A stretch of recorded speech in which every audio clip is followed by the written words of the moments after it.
think it's recorded. Hey, welcome to the HomeBhoys Lane podcast. It is Wednesday, the 4th of September. I'm, of course, Joe McKenna. We are back for a midweek podcast because it is the international break and because essentially there's not much to talk about the next few while. But we wanted to make sure we got in with a healthy dose of Schadenfreude and a good old laugh and a giggle and reflect on what was a phenomenal weekend and the past few days for the Timdom. Joined by a man who fucking has torn the arse right out of it. But here he stands. Here he stands with us today because he's not a quitter. The man stands up when he needs to stand up. And it is Liam Power. Liam, how you doing? I'm good, mate. Some of us in South Lanarkshire can handle our celebrations, mate. Thankfully. Well, it's a conversation that needs to be had at some point, then, isn't it? Like, I mean, like fucking the human collateral of some of these nights. I mean, it tends to weigh more heavy on a certain side of this podcasting panel. If it was just a night, mate, I think we'd be all right. That's the problem, I think. And joined by Massive Wang 99. 69. 69. I must put the flick on top, Marty. Sorry. Marty Flynn. What is happening? I predicted to the Hawk on Sunday that we wouldn't see Scott until Wednesday, and it's worse than that. That's how bad Scott's hangover is. Well, this would lead us to think that the Hawk did some work. Well, it's up to fucking McCurry to come on and explain. Tell them. It's hard to say no to the Hawk in the morning. Well, this is it. He wraps his devilment up in so much charisma. We'll get this story sorted at some stage. Joe, just to clarify a few things. So from the last few podcasts, I've not been doing anything more than just having a couple of nights out. You've been building up my aura very well on the podcast as to where I might or might not be. So what the fuck more exciting than a night out in East Kilbride, mate. We're not known for exaggerating shit, right? As usual. Out and about. That's going to be my new name. Out and about par. Hey, listen. You're catching up on the J-Bo Higgins algo. Right? You have a bit to go yet. Oh, yeah, first you've got a bit to go. But on that subject, Joe, we should probably apologise. I saw some of the listeners asking for I think it was a Sunday night post-game podcast. Well, it's taken nearly 4 days for half of us to be sober enough or not so ill to even do this podcast. So, we are what we are. See, if you had seen the 2 videos that Scott McCurry sent us on Sunday night, you would absolutely understand why there was no podcast. Because he was mallude. And worse than that, a lot of us were up listening to him at the same time. So. True, well, here's the thing, so obviously you went out and tore the arse out of it, Liam, and so did Scott after the game. Do you know what I did after the game? I went on a fucking 10-kilometer hike through Tipradden Wood up the back of West Dublin because my daughter wants to get into hiking, and I was out in the Cooney Mountains this morning. So I'm wishing I would have done that, Joe, to be fair. But we're here, and we're here to rejoice, and we're here to rub salt in the wounds, and we're here to make sure that we don't let these moments pass without making a bit of a fuss about it. No, Joe, I think it's worth saying as well. While we're dishing out our apologies, a huge, massive thank you to all those teddy bears that put themselves out there straight after the game. Thank you. For the week. Recording all this glorious Technicolor for us. It's been absolutely sensational. So thanks to every one of them. I'm tempted to actually subscribe to some of them and actually make some donations. It's been so good. The fucking here. Do you know what to do, Liam? Just cut the chase, go straight to the fucking Samaritans and donate to them. Right, well, here's where we start our journey. We haven't got J-Bo. J-Bo's in Bilbao. I think he's probably going to end up with some kind of political position over there at some point. The way things are going. Recruited. I mean, so as the only man who's on the podcast tonight that was actually there, Liam, I mean, I know I'm saying you're on a bit of a tear, but I assume Sunday was the best of it then. Yeah, I mean it's a big blur, mate. It's been like 3 days in one, but Yeah, I mean, it was the usual sort of crack, Joe, to be honest with you. You know, obviously, as is the way with our kind of group, people started arriving from far and wide. I think I went and met New York Tommy, on Thursday to dish out a ticket to him and got a quick pint with him. And then Saturday, Craig dropped in from Dubai. Dublin lads were up. Big Jock was up. So just people arriving, Paul and Becky, bumped into them for a bit. It's just the usual, people arriving, bringing out tickets, and you just feel the build up starting and everybody getting in the mood for the crack of the weekend. And you know, as you said on the last few podcasts, and as we probably said for the last 3 or 4 games, you know, everybody was, apart from Scott, everybody was confident of us giving them a doing, to be honest with you, and winning comfortably. Although, you know, we felt that the last 2 games of last season didn't quite come off, even though we won both of the games. But you know, I think everyone was super confident. Everyone was super relaxed about the game. Obviously, you had that bit of nerves before, as you always do. But I don't think I even felt that this time. It was actually, without wanting to put any sort of a damper on it, it was actually quite a little bit downbeat at times. I think not downbeat, but it just wasn't as mad as usual. Even afterwards, without jumping forward, when we went into town after the lady went into town afterwards, it was just, the pubs weren't as bouncing as normal. Maybe because it was a Sunday, I don't know, but it wasn't quite as wild as previous games. But you know, great build up before, just up to the stadium, give a few more tickets out, bump into lots of people, and then get ourselves into the game. You know, ready for the match to take place. So, you know, no real surprises with the team. I didn't expect any of the new players to play at all. The 11 was exactly as I thought it would be. I think Kyogo's always got to play in those games, hasn't he? I know we've all been praiseworthy of Adam Eder, and he really offers a good. I'd actually like to see him up against them this season at some point, because I think he'd terrorise them in his own unique way as well. But you know, Kyogo, you're never dropping him for these games. I think Kuhn's done enough to justify his start this season. Now he's back to fitness, and Bernardo likewise. He's been patient, waiting for his opportunity. So I think he was always going to start, especially given how late Engels and McCowan had arrived with us. So yeah, you know, good start. Weather was good as per usual. They were pretty much as you expected them to set up, and probably the same as the last few games. He actually come out and started fairly well against us. We were pretty poor for the first 10 minutes, I think. They did the one thing that seems to unsettle us a little bit and pushed right up against us and kind of almost went man for man at the back. And we took a bit of time to kind of settle ourselves into that routine. You know, Liam Scales, I know he's defended on here quite rightly, and he was absolutely magnificent on Sunday as a defender. But, you know, again, without being negative, his weakness in his game, I think he's a little bit too indecisive with his passing. And what I mean by that is he needs, a lot of the players just take one touch and pass, or first time. He always seems to want that extra little touch, which just slows down the passing a bit. So I think they seem to target that a little bit, and he gave the ball away a couple of times. He wasn't the only one at the start there, but so it kind of just broke our rhythm really, whereas probably most of us were expecting us to go out and, you know, maybe score in the first few minutes and just steamroller over the top of them. So to the credit, they had a decent 10 or 12 minutes, as the manager Clement told us after the game. And then it was pretty much all downhill for them after there, and you know, a comfortable afternoon for us. So obviously we scored that first goal that was disallowed, which at the game was a brilliant goal to see. You know, Broke counter-attacking that fast, 3 passes, the ball's in the back of the net. I didn't even consider Kuhn to be offside.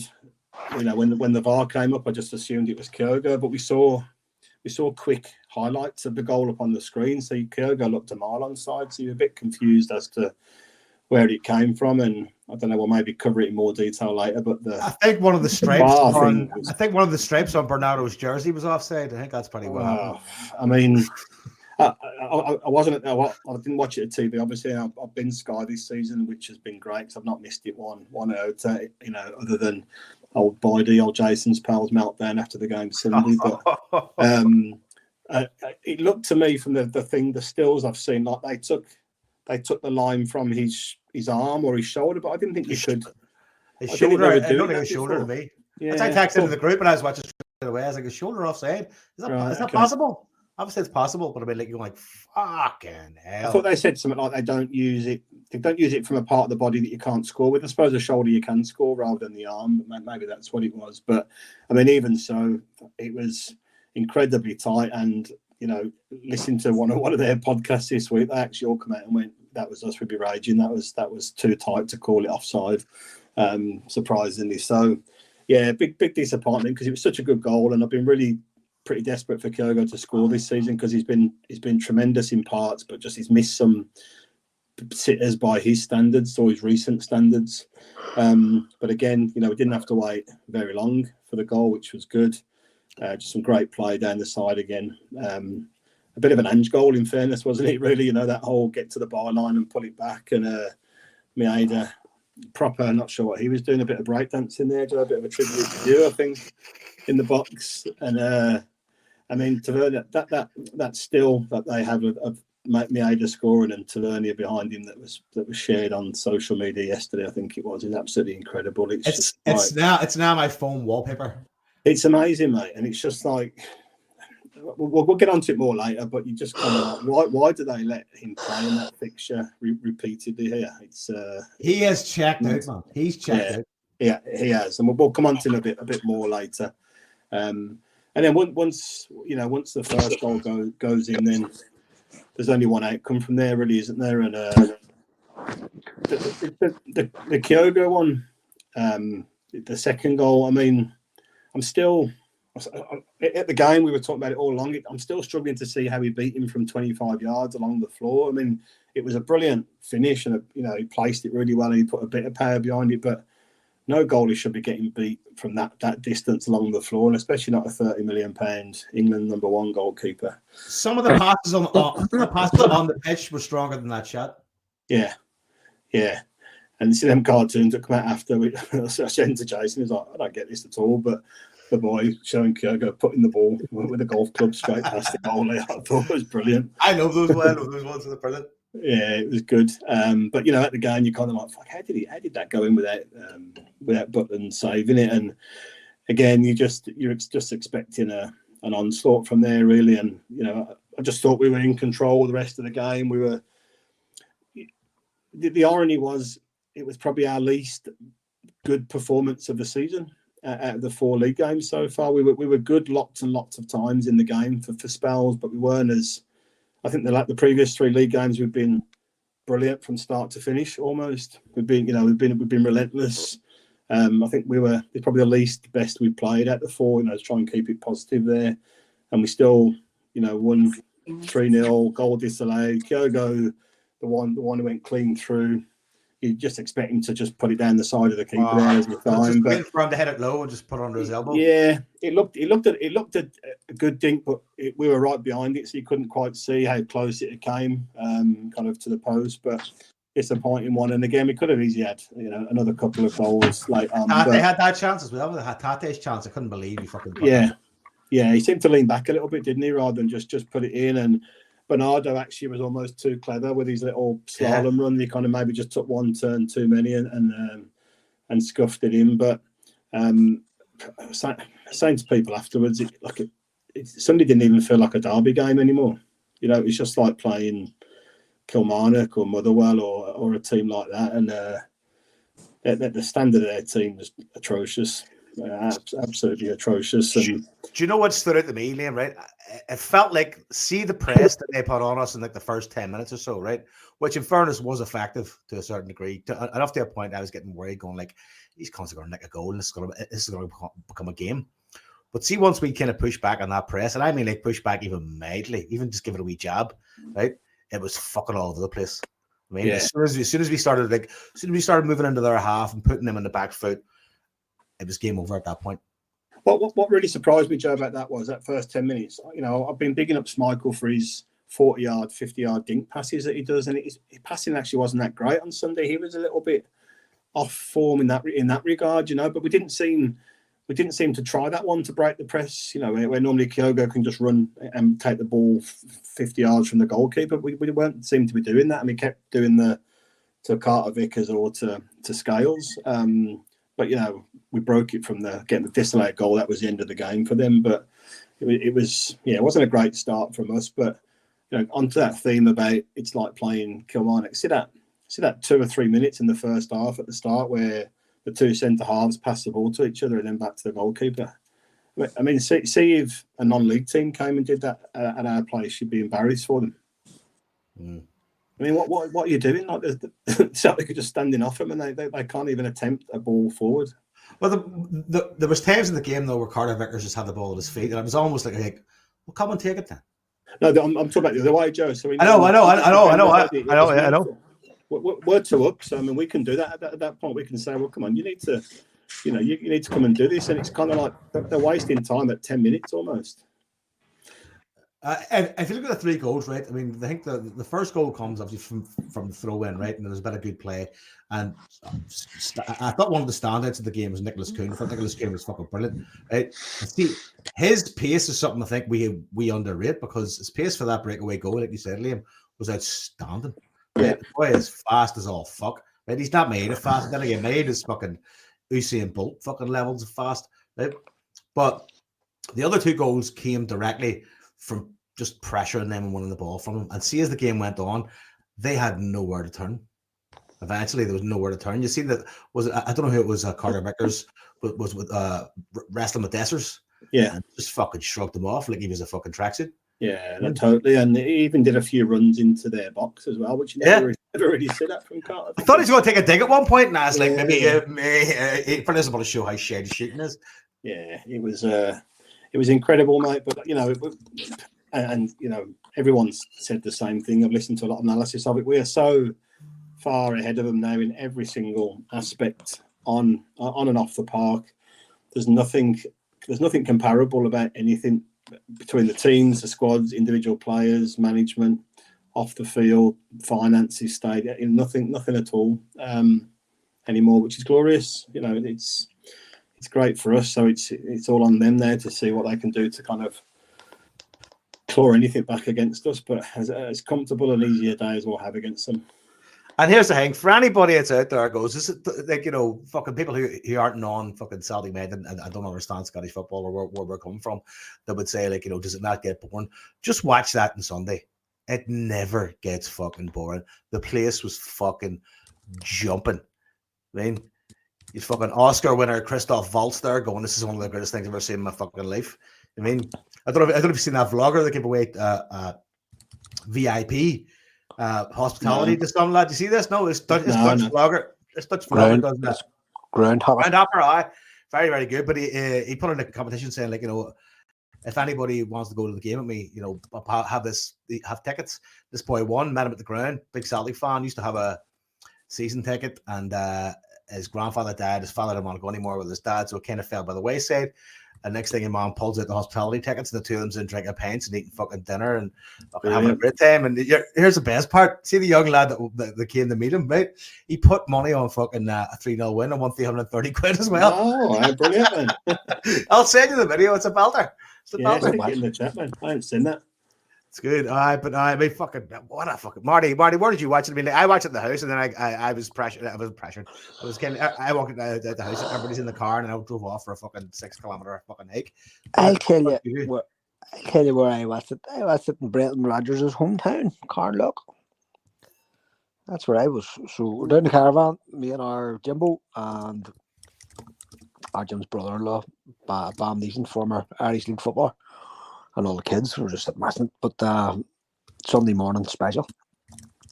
But it's not just on the back of what Liam says, the dominance of the fixture was a sight to behold, really. It was the whole, much was made of the first 10 minutes. Do you know how they had this great first 10 minutes? And in fairness, they did, and they had opportunities to score while the Dessers one was offside. Probably would have been struck off. The fact was, they did get themselves into position to get the ball into the net. On maybe 2 occasions, I think, in that first 10 minutes.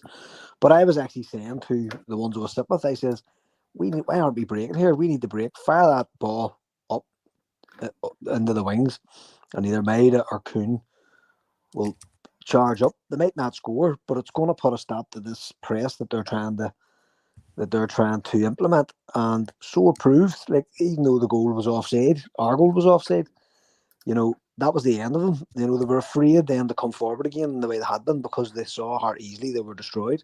And I've listened to all the phone-ins and whatever else, Sports Sound and all that stuff since Sunday, and they were all saying the same thing. Usually a disallowed goal will be an opportunity to kind of galvanize your team, but for them it was the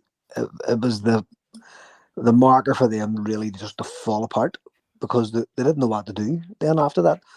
And like I argued with Jason on here last year, when they were playing against us, all right, they didn't get much value out of it, but I actually thought that Clement got his tactics right last year. He kept it as tight as he could for as long as he could.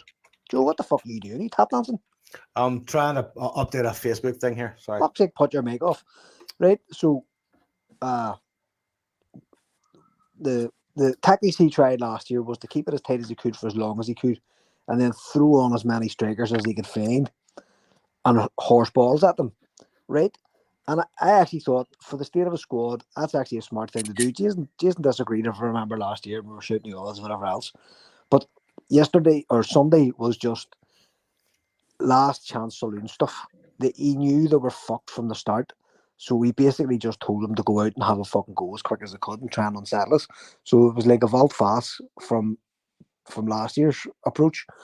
And it fell apart within those 10 minutes. Like, it was never Celtic really, they weren't, apart from Bernardo slipping or something, you know what I mean? We didn't really look as if we were in that much trouble. Yes, they might have nicked the goal early doors, but we would have had the ability to come back at them anyway, so that wouldn't have saved them, if you know what I mean. They're just a very poor team. And like, you're watching, apart from Butland making a fucking idiot of himself, which is fair enough, but you're watching the likes of Suter and the likes of your wee man from Aberdeen, the fuck Gargoyle, whatever his name is, and eventually Ross McCall, Barron coming in, and you're just looking at him going, where the fuck did they get him? You know what I mean? You're just looking at, even before the match, I was like, fuck's sake, he's about 5 foot fucking zero in his high heel shoes. So he's their new hero, Mark. I mean, they have picked him up all summer. He's their best player at the moment. And you seen the thing, there was a thread on the huddle board, I'm sure you read anyway, about Dig. They're all these phone callers are calling, we need a bit of dig. And I think that's what they're saying with Barron, that he has a bit of dig, he runs about. Do you know what I mean? But he was running about doing fuck all. And as I say, I'm sitting beside a former footballer, like a semi-professional footballer. And about half an hour into the match, he turned to me and he says, you know what? You don't even need to play here. And I said, what do you mean? He says, they're giving you the ball constantly. And then I started watching it, and it was right. Rangers just kept passing the ball to Celtic. And I was going, fuck me, they are poor. Like, and we weren't really putting them under any real particular pressure. And then a couple of half chances in the second half, you seen the one that Schmeichel saved from McCausland. Just before that, there was actually quite a good cross. It was a header, and then it went out. I can't remember who knocked it back in. And it kind of ricocheted, and McCausland came at it. But that was the fucking height of it. Going back to before the match started, like when we got the team, we shared the team into the group chat, whoever was shared it, I can't remember. And I remember just looking at the bench going, whoa, fucking hell. What a bench. Do you know what I mean? You had like 30 million worth of talent just ready to come on for you. And to be in such a position halfway through the second half, not even halfway through the second half, where you were throwing players on for a laugh, and I didn't see it, but somebody was telling me that young lad, that were brought from Dundee, he was actually saying, Colin McGregor told me just to run about and enjoy myself and he would cover my back. Yeah. Like, this is against the Huns. What the fuck? You know what I mean? Like, it's a big a gift as we've ever got, and there's no doubt about it. Like, we never got out of first gear the whole match, and if we had a fancy that, we could have absolutely trolleyed the bastards. Yeah, I think the sentiment with McCain was, look, just go and play your game, just go and do your thing. Do you know what I mean? And don't be apprehensive. And I said in our chat before the transfer, before the window shut, I'm quite excited about him. He's really stood out for me playing at Dundee. And the thing is, right, I know we're jumping a bit. Iwata's a really good player. Right? I had a lot of time for him, and he's signed for Birmingham, who a good friend of mine's the assistant manager there now, and he texts me Saturday morning to say really excited about this boy. Tell us a bit about him, and I kind of I did that with him for a bit. He made his debut last night. They went out the cup on penalties, but he was a really good player, right? But he's quite bland, isn't he? Right, so there's a steady Eddie. Yeah, right. What can stop us losing games if we need him, right? McCowan will come and win us some games. That's the difference between the players. One's bland and can just shut up shop and get the game seen out. McCowan, he's got a good attacking player. Scott was saying, I think last week, Joe, he's got balls on him. He tries things. He's adventurous. He's brave. He can take a free kick in a corner as well, which is great news, particularly the free kicks as well. So I think he'll do a really good job for us this season. No, I think so too. And I got word a wee while ago that we were looking at him and that he's like a mad Tim. Yeah. So, again, it's great to have one of your own, who has ability, but who's a fan, who's, glad to be here, who'll put in an excellent shift when he gets the opportunity, because that team is a strong team.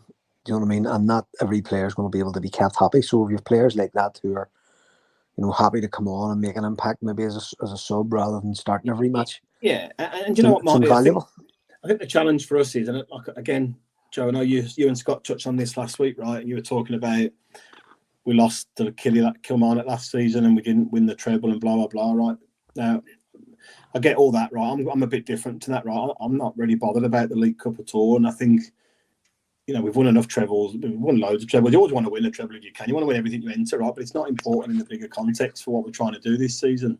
And for me, if we're going to be serious about the Champions League, in which we've got a minimum of 8 games this year, against Hibs, I would have changed half the team, but that's probably too early in the season to do that. But say the next game we've got against Falkirk, I think it is, we're going to be playing Hearts on the Saturday and then Bratislava, I think it is, on the Wednesday. We absolutely need to use the squad in that weekend cup game, because it's just the bottom of the list of priorities for us. And I know the whole thing about if you don't win it, your rival can win it, whatever. But fuck that. That's just short-sighted nonsense for us these days. We've got bigger fish to fry here. So I do hope we see a lot of rotation for that game. By the same token, again, players like Carter Vickers and stuff who've been prone to injury, or maybe Kyogo, they need to be rested in those matches, and step up Big Osty, and you put in Ada into those games and give them extra legs, for a McGregor as well, Marty. Give McGregor a rest, and Taylor. Let's have a look at the new left back. Who's meant to be shit hot. So I'm not saying necessarily change all 11, right? But let's just give it the right level of priority here. We've got bigger fish to fry this year, and we've got a massive opportunity in the Champions League this year to do well. Yeah, that's right. This feeds into what I was saying last week, I suppose, Liam, about the whole Rodgers going like standards need to be higher.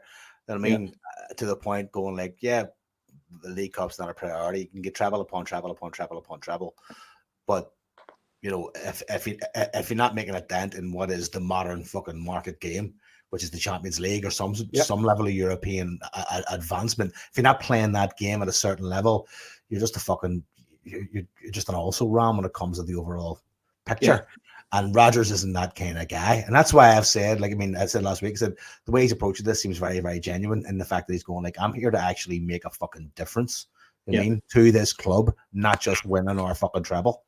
Yeah, no, absolutely, Joe. And like I said, the Hibs game was probably too early to do that, because the team were in such a good role. Do you know what I mean? Such good form, 1 game a week, right? So there's probably no need to do it against Hibs when we played them. But on the back of the 2 tougher games we've got coming up after the break, and then we'll be away in the league and the Champions League a couple of weeks after that. That's a really obvious time to just throw 3 or 4 in and give them. Because you can't give these new players a chance to play as well, so they're ready for when they need it, and give them their dues. So, but we've jumped a few games forward there.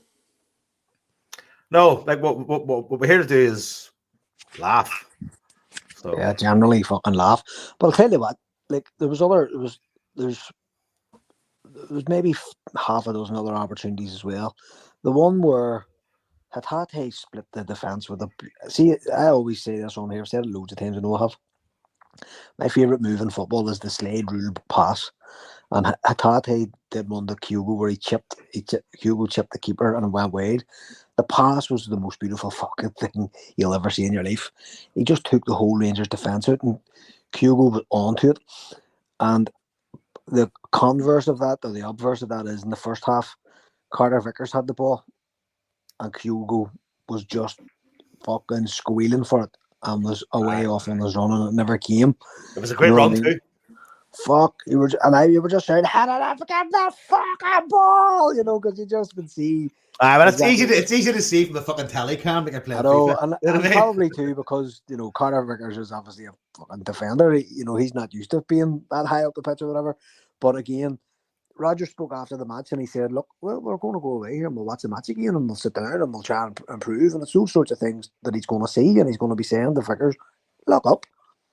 Do you know what I mean? Keep your eyes open. Have a look around you. Fucking don't just assume that the safe ball is the best ball. It might not be. There might be other opportunities to make a major difference. And if you're in those Champions League games, some of which are very tight, that could be the fucking key for the win. Something stupid, or whatever. It could make all the difference.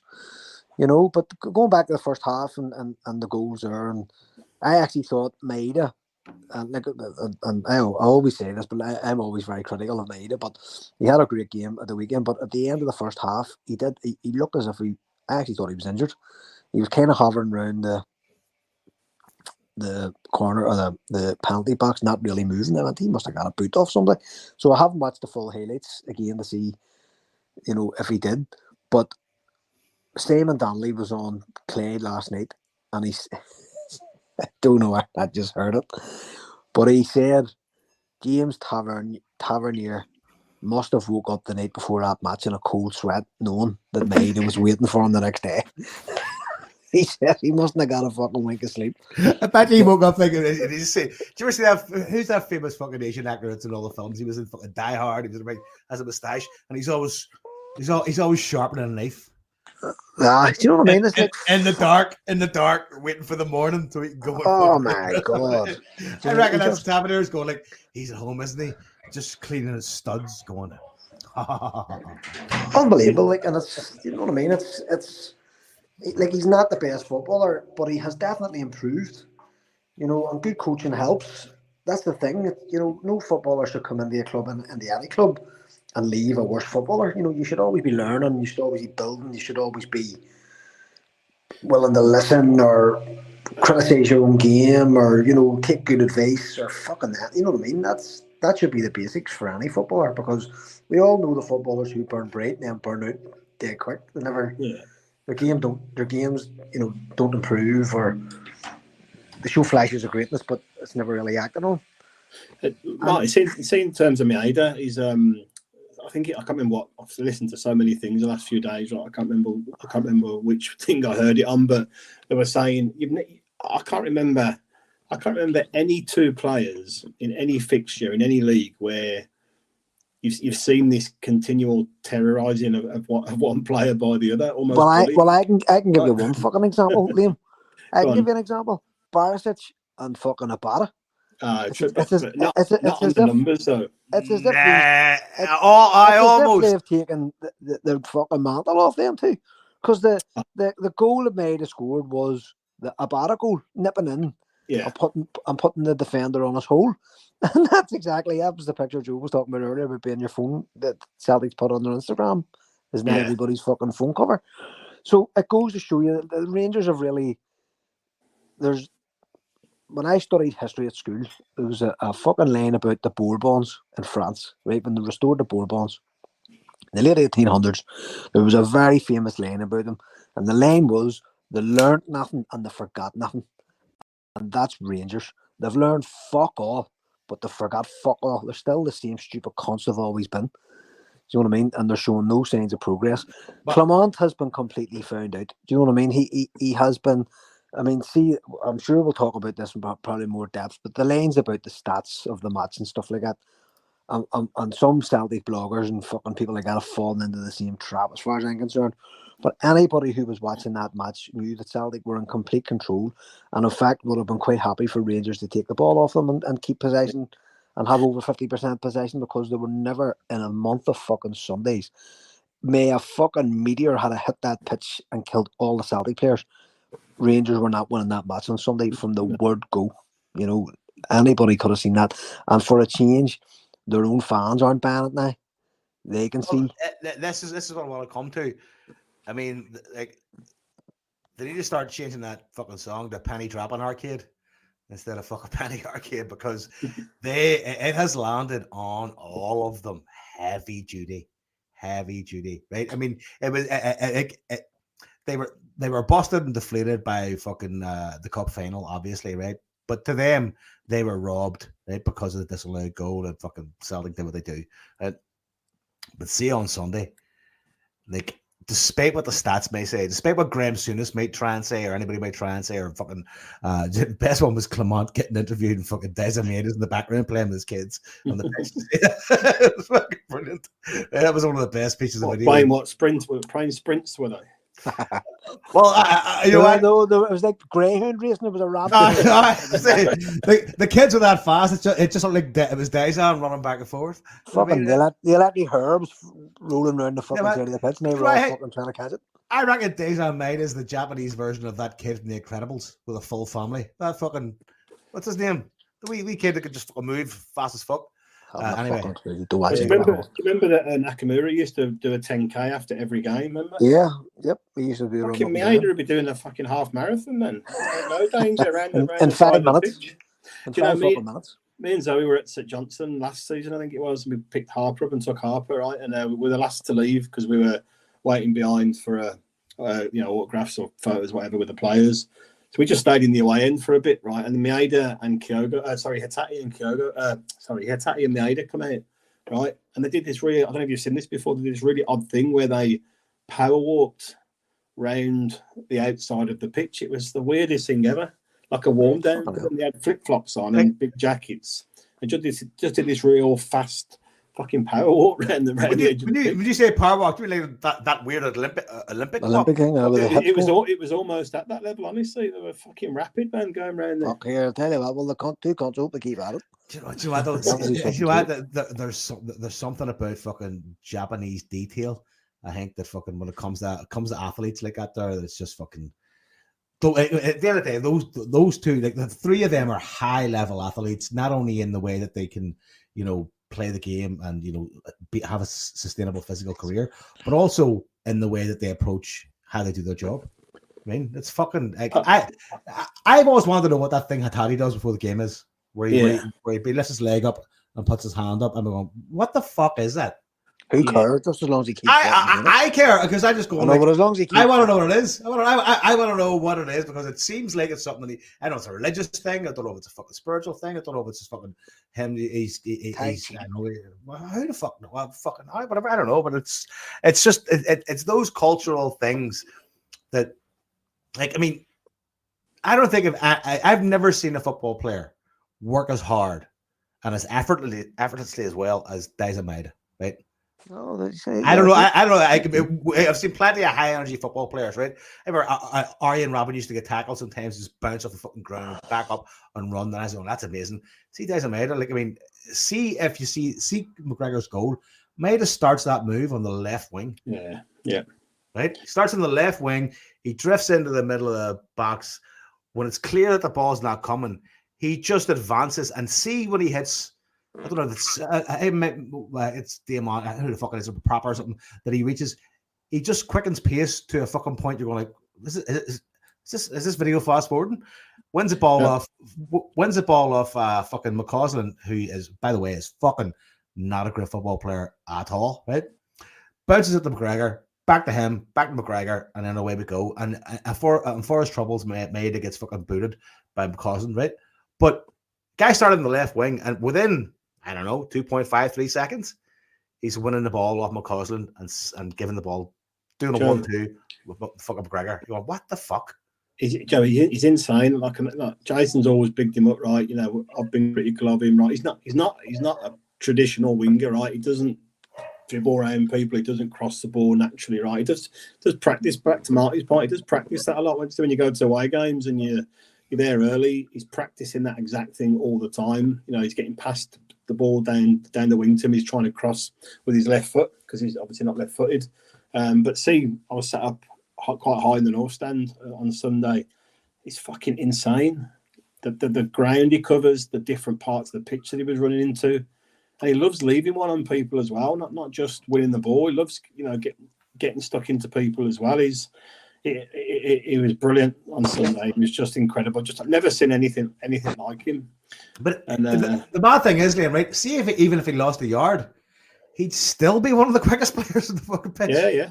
Oh, and listen, honest to God, like Kyogo, see on the sprint, Kyogo's not far fucking behind him. He's so fast. He just, it must be absolutely fucking terrifying for a defender where you have Kyogo, he's there, and all of a sudden he's gone. He's just fucking gone, and you're going, where the fuck did that bastard go? He's so fucking smart off the shoulder. He's just so, accomplished. But the difference between this season and last season, Marty, is that there's a clear understanding for him and for everybody around him as to what his role is, right? And see the likes of, like, he's obviously got a certain level of, like, expectation going back. Look at that fucking challenge. He ran 60 yards. Was it full pelt to win the ball on Sunday, right? So he's allowed to drop back deep. There was times he had the ball fucking up near Greg Taylor because he was coming back that far, right? But then see when he's going forward, it's this understanding of where he's going to be, how he's going to run, and exactly what kind of pass he's going to need. And fucking see, again, when he first started at the club, you could see what he had, and everybody was like, when it clicks, it's going to click, it's going to click, it's going to click. And it's clicked many, many times, right? But see, there was a period last season where it wasn't fucking clicking, and we're going like, well, why is this happening? Because like any fucking, like any athlete, like any person who's under the manager, he's had to adapt to what is needed from him, from Brendan Rodgers. And I think we're going to see, like, I personally believe that in Champions League, if Kyogo doesn't fucking make his mark this year, he'll probably never make it. Yeah, and see his goal on Sunday. His second one was one. I like the way Rodgers in the interview kept talking about that. Our second goal and Kyogo's second goal when he was getting interviewed afterwards. But see, the reason he had so much space because they're terrified of him. Yeah, that ball dropped to him like 40 yards out or whatever, right? They're not going to be up his arse because they know one touch, one pass, they're done. That proper for them. Just speaking of that one touch, one pass, right? So we're focused so far kind of on the sexy players, you know what I mean? But let's have a fucking look at Greg Taylor and the ball that he put through, and let's have a fucking talk about Alistair Johnson killing himself to get to the byline to cut that ball back. Well, fucking somersaulted after he hit the ball. Fucking literally went over himself. But like these guys are the supporting cast. We're on here talking about McGregor and fucking the strikers and whatever else. But hell, the will to win. The will to win and the football. Like Greg Taylor takes pelters sometimes from our fans, but that vision and all, and the accuracy of the pass again destroyed their midfield and destroyed their defense. It was just like bang, gone, night, fucking sayonara. And they're not the players generally who get the credit for those big games, but by fuck, they played their part. The one thing I wrote down about the game was that there was not one poor performance from one player. No, there really wasn't. Can you think of anybody? I mean, like sometimes you'd be the Liam Scales that might get it because the weak points. I thought Scales was fabulous. I really did. And then James Forrest might get it. James Forrest won for his 500 fucking appearance. It was a party at that point. Oh, totally, absolutely. He was on for the fee. And he almost fucking scored his first couple of touches. I mean, you're going like, right? Well, listen, like here's the thing about what people expect and want to see at Celtic Park. Again, it's always been about entertainment. It's always been about seeing players express themselves. We saw that. It was more bass stuff, as I'm fond of saying now and again, and as I say, no matter if they had got a goal, it wouldn't have mattered. You'd have been in consolation territory. It wouldn't have been in any way of a sweat or because like goals can go in, people can score own goals and stuff. Fuck, it was just wonderful, absolutely warm bath gear, like, really. And you got the big Danish bacon eater at the end, fucking with a cracking save as well. Well, I spoke about that earlier. It was like ping pong in the box, and then it just happened to fall well to McCausland. But again, Kasper Schmeichel is so experienced; he knew it was coming. He was ready. and he made himself big and did everything you'd ever want as a keeper, you know, and that was chalked up as one of their 4 chances. Do you know what I mean? But that was like practically at the end of the game. Do you know what I mean? It was. Pat McCausland is pish. Well, he's a bit of a sound dancer. He has ability, but he has no weight, you know, and fuck. I mean, he's inexperienced. They're only starting to bring him through. So he looks like the first. He looks like the original cast that they fucked away for Pinocchio. When that's all right. We'll work on that one. Well, you know where he's from, for fuck's sake. I know. You only have to take one look at him. You know he's from the Steeples, for fuck's sake. He has a Steeples face. Fucking dick. Him in his fucking band uniform, his fucking majorette fucking hang weeks. You know, so look, that's kind of the difference of players that they're bringing through who are like their players, and we're going out and actually actively sourcing our players to come through. And you know, I wouldn't be putting the fucking blame for Rangers' loss on McCausland. Do you know what I mean? He's almost like a fucking sideshow act. Same with fucking Barron, and same with the likes of John Suter and people like that. They're just so that was my point earlier on, just generally about the fucking the psychosis surrounding the Huns at the minute. So if anybody was listening to the phone ins of the last couple of days, the reaction was going from like genuinely real tears. There was one guy who was crying on Clay on Monday night. Then it was going. The next call was like somebody doing their fucking usual, demanding that investors come in and put 30 million in. Do you know what I mean? And then you had these ones coming on too who were just being fucking honest, and the realization that they're actually absolutely fucked is starting to dawn on them. You know, there's not going to be any easy way out of this for them. I think it was the fact on Sunday that they realized there's not a single player on that team that you could build a team around. Chris Boyd said the same thing. Not one player on the Rangers team would get on the Celtic team. Like Chris Boyd said that. Chris Boyd, who is like pathologically Rangers, you know, beyond the barriers of any fucking conception of reality. And he's a hunglorious bastard. Do you know what I mean? He just fucking talks perennial nonsense about the state of that club, and he is out of excuses. Do you know what I mean? He sat there raging, making a cunt out of himself. I was actually sitting. My aunt was home. My aunt was home from San Francisco. My uncle and his wife were home from San Francisco. She was sitting beside me watching the reaction to all the fucking shooting and roaring, and I just looked at her. What the heck, Ed? She went, "They've put him in a chair that's too small for him." And that's see if you look back, that's exactly what it looks like. It looks like they've put him in a baby chair and he's screaming and fucking roaring. That is amazing. I just look at him what a brilliant observation. Do you know what I mean? He doesn't know fucking this woman's American. Do you know what I mean? She meant they've put him in a chair too small for him. And he was ranting and fucking roaring. Stilly and Petrov was laughing at him. Do you know what I mean? Sutton was just, fuck me, he was just throwing out the fishing Sutton rod. is the Charlie Chaplin of trolling to his. Oh my God. He just stands there, raises his eyebrows, has a wee smirk, and you just know he's going, my brains. And see what he came up with. I'm going to give you a hug at the car park. We might do a huddle. It's like, because what happened was it. As soon as the game finished, I got in the car, but I had the Sky Sports coverage on my phone in the car, and I had it hooked to the Bluetooth. So I was listening to the analysis and stuff. So I heard all that leg it was on, and I was fucking struggling. Oh, it was great. To breathe. It was great. It really was. Like, and you know, here's the thing, right? So that was the reactions. To me, they were the 3 broad areas of discussion for themselves, right? They were verging on the suicidal. We have to get an investor in who's going to bankroll us again, or actually we're completely fucked. We've got everything wrong, and that's where we are.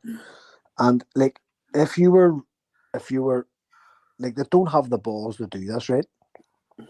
But what they actually need to do is just write this season off now. Like a Mowbray season, or for us, or like the COVID season for us, just write it off. Yep. And say we're only going to play our kids from here on in, and we'll know at the end of the season who's worth a fuck and who's not. Yep. And then we'll clear the decks next year, start again. But the Huns will not. They know the Huns will not put up with that. They won't turn up at Ibrox. The place will be empty all year. You know, they have an expectation that all this will be solved for them. and like one of the boys in one of the other group chats I'm in shared a video of that fucking Dealey Plaza fucking thing that they have outside that they've beside that Edmondson house, and you could have it's like our fucking bad tail outside Celtic Park thing, but they have sort of like, I can't even describe it, they're like small plinths. Like it's the black coffin looking things. Aye. So one of them was John Bennett and family, who's their fucking CEO and chair, and the cunts were just spitting at it. Seen that video, And I'm going, I was unsure of the context till down the chat going, oh, okay, I get that now. This guy put millions upon millions of his own money into this club, and they're spitting on his wee fucking plaque. And you're going like, who the fuck else is going to come in and put money into this club? Here's the thing, Marty, again, we've said it a million times. People like that, again, like loyalism, Protestantism, whatever you want to call it, unionism, whatever you want to call it, that mind state has never had to deal with adversity. So adversity to them feels completely unfair. But adversity at times is unfair, and they've got no response to it other than like, we demand better. You go like, well, you know what? We can't really do everything you want. And here's the thing, right?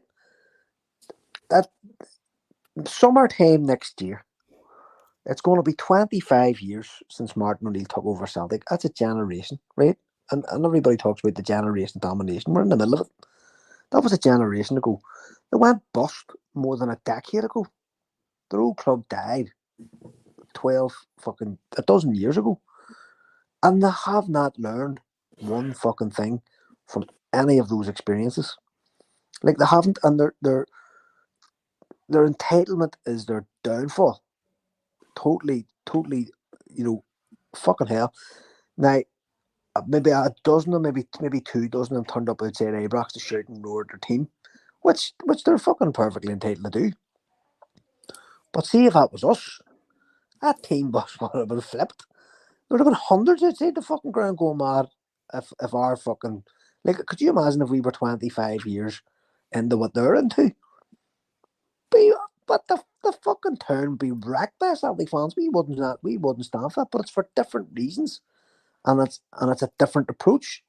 So they're demanding that we're always annoyed at the board because they're within, and we don't think they're pulling their weight. But their expectation is that we'll just be bailed out. It's like fucking Enron. It's like the Bank of Ireland. But it's the idea. Somebody will come in with money for the Rangers and going like, well, you know what? I don't think unless Chip and Dale turn up, fucking rescue Rangers. And this is the thing, like, Joe. Listen, Newcastle's owned by a fucking complete country, right? They can't spend money, right? You can't do this in the modern day anymore, right? All you can do is spend income generated money. Do you know what I mean? So even if someone big did come in with them, you can't just go in and play. There's 50 million. Go and buy. You can't do that anymore. Right? The rules don't allow you to do that. I was delighted to hear one of the podcasts refer to the Espanolification. Well, here's the thing, right? I think that's even being kind. No, but hold on. But that's been getting big licks. It seems you've been getting big licks anyway this last wee while. But that term was coined by a Hun themselves. That was done by that came from an article in Follow magazine by the Gub about 20 years ago. So some of them knew it was coming and could see it was coming, but for all the wrong reasons. Like what they were saying was, we're being sidelined because Glasgow now has a Catholic mayor. The Lord Prophets of 4 Lord Prophets in a row have been Catholic, so we're now being sidelined in our own city. Instead of them actually saying, we're being run by a cunt who actually hasn't got a fucking clue, and he's endangering the health of our club. And people like Mark Dingwall and people like that at that time were actually saying this, because if you remember, Follow was barred from Ibrox. Remember this, yeah. But if anybody fucking else said it, they attacked them. So it was all right for them to say it, but if we point out, oh, you're a Fenian bastard, fuck you. And it's that sort of, as I say, it's a psychosis, like it really is. Total psychosis, an inability to deal with reality, a superiority complex that is dangerous if you for yourself, if you have one, and they will never fucking learn. I know, but here's the thing, like that whole mentality and that approach, is circling the drain. It is. Like, well, here's another example. The first phone call on Clyde FM on Monday night. I went down to abuse my team. I went down to give them fucking dog's abuse because I have a right to do it. And do you know what I did? I ripped up my season ticket in front of Clement, and that fella Gordon who hosted, who Jason loves. He's turned around and says, "Is it not a season card now? A wee bit of plastic. Is it not a bit of plastic?" How'd you do that? And it was funny as fuck too, because you might not have heard it, but Andy Halliday actually in the background, you just heard him saying, "Was it? Did he have scissors?" And the cunt hung the phone up. He couldn't even fucking hack it. So, like, even their lies are lies. You know what I mean? Even the lies are lies. You know what I mean? That's sort of how do you deal with that? No, because the perception is like, if I act like this, well, then they're just going to back down and go, "Oh, well, you are right," because that is the historical approach. No, I'm right and you're wrong. But see, now you go, well, no, you know what? Critical thinking is a real thing now, and reality is a real thing now. So you're fucked. They've literally had a generation of misery, but they're doing the same thing, and they have the same outlook again. And you're going like, what? When does the fucking reset button? You have to use morons. Do you know what I mean? Like Celtic had to do the hard yards exactly the same way as your new co had to do the fucking hard yards. We had to sacrifice. No, not one trophy for 6 years with no trophies whatsoever. No league win for 10 years. A decade we went without a league win. But we got it right in the fucking end and we have never looked back. Do you know what I mean? And that's where they are now. They actually need to stop what they're doing. Reset, play a fucking youth team for the rest of the year. That is never gonna happen. No, never. Come in there, Liam. I would say from what I've seen and read and heard, I think a lot of them have moved on from that. I think a lot of them know exactly where they are. No, that's what I'm saying, Liam. Exactly what shit they're in. The reaction over the last days, as I say, was split into those three camps. Yeah. The suicidal, the fucking record place mob, and the actual mob saying, "We are fucked here. There's no way back." The Chris Boyd, like even people like him are fucking saying it. Do you know what I mean? So it's like dawn creeps slowly. I mean, this not having the stadium at the start of the season. I mean, that's the most monumental of fuck ups imaginable. Do you know what I mean? And that's just compounded everything for them because they're going back in a few weeks, I hear, but with 3 stands open. Yep, the Copeland's still closed. I mean, how much murder is that going to cause trying to move people if they've supposedly got so many season ticket holders? That's going to be a disaster as well. Well, see if it's for things like cup matches and stuff like that, it'll probably help them because they were in the process of like having a seriously completely empty handing for some of those matches. Whereas now they can just kind of try and squeeze fucking 3 stands full and go, "Oh, it's not a bad crowd." Sort of a thing. I know, but the missing stand seats will probably be told, "Oh, you can watch it on a big screen in Everton House with a fucking half a free bar or something like that." But that's the other thing too, right? Whose bright idea was it to put a bar beside their ground so they were all steaming, you know, coming out to fucking shout the odds at the fucking team after getting beat? Do you know what I mean? That's another fucking security risk for some of their players and staff. No, I mean, you're like, what? Well, that's the next part of the hilarity was the videos are outside Apex, and it's like, I mean, like, who the fuck wants to put up with that shit? In a and you seen, I don't know why not. Have you seen the one with Tavernier coming out and the guy shooting at him, and he's doing the hold me back routine. But what he was actually shooting at the fella was, "You call yourself a fan? You call yourself a fan?" Rangers don't have fans. Rangers have fucking these cunts who just demand to be satisfied. Yeah. Do you know what I mean? They pay for dominance. Yeah. Do you know what I mean? And like, Rangers have got stuff right in across the fucking miss of time, right? They were the first big team in Scotland to go with an all-seater stadium, right? That was actually a smart idea. And now they didn't do it out of the goodness of their heart. They did it because their own ineptitude killed dozens of their own fucking fans. So I mean, it was pre-Taylor report, but that's the reason why. It was to create a fucking safe place for their own fans to go and watch the fucking matches. Do you know what I mean? And again, during that time when they were paying for the stadium, they actually were comparable to us in the early 90s. You know, they didn't win. They kept winning trophies and all the time, but they didn't win much. and ourselves and Aberdeen and Dundee United came to the fore at that point as well. But they never learn from their mistakes, ever. Do you know what I mean? And like, if you remember before they went bust, I can't remember who they sold. They sold one of their players or two of their players. They had about £10 million in the bank, and that should have been used to service their debt. But Walter Smith went straight out and bought 3 or 4 players with, and that was the end of them. You know what I mean? Within a year or two, that was them. You know, they were fucked. They were on their way hurtling towards administration and then liquidation. You know, so it's just they're such a fucking strange crowd of beings. Like, they really are. And again, the likes of Ali McCoy and them too are saying about the fans not being on the ground, and they're realising you basically heard McCoy say they fluked the league that they won a couple of years ago because the players weren't under any pressure because there was no fans in the stadium, so it took the pressure off them. So what the fuck does that say about your own fans? That there's such a liability to you. Like, I mean, if any sort of points are dropped here at Ibrox coming up next lot of while, the scenes are going to be uglier than fucking usual. They'll be praying for away games. Do you know what I mean? Try and get away games and, you know, bury points from your away games, because when you go fucking back in next week and they're all screaming and fucking shouting at you, the angry bastards. Well, you know what I mean? Who the fuck wants to play in that atmosphere, like, for any club? When we come back, we're going to be playing Sunday morning against Dundee United, battling for third, and they're going to be 8 points behind us at the start of that game. That's insane, like, I know, and it's not even fucking after 4 games. The fucking kids are only back to school. You know what I mean? Literally, not a fucking tracksuit dirty, and the Huns are done. Joe, maybe lad hasn't. Joe, maybe lad hasn't broken his fucking shoes yet. I'm not even on a third fucking pair of socks. No, Fuck's sake. He's only fucking. And the Huns are done. He's only sharpened about 2 pencils. I've not even put the heating on yet. Do you know what? No, the heating ain't even on, is right. There should be a list of metrics of when the Huns are done. Yeah. Don't look.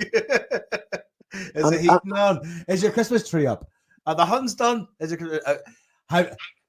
one of your kids in a Frankenstein costume? Do you know what I mean? Are the Huns done? Maybe girls after school classes haven't even fucking started yet, and his breakfast club only started this morning. I mean, fuck it. This is a brand new monthly metric. Oh, fuck at me. We should do bank holiday metrics every bank holiday. And here, where are the Huns now? And here's the thing, right? So again, going back to Clement, because at the end of the day, the buck stops with him. It doesn't stop with the Huns board. It stops with the manager. Everybody blames the manager, and the Huns board have done 2 things. One, shat themselves and give him a new contract when he was out ripping the back out of them in public. And 2, basically guaranteed that he wasn't getting the sack, because because Bennett came out a couple of months ago and said we'll have to stop the cycle of sacking every manager in October and starting again. So they're not going to sack him. He's not going anywhere. And even if they do, they're fucked even more, because they've obviously given them more money to buy him off, to keep him on sides, because at that point in the summertime, he was still popular with the Huns, still popular with their fans. Their fans were basically saying, we're back in this guy, blah, blah, blah.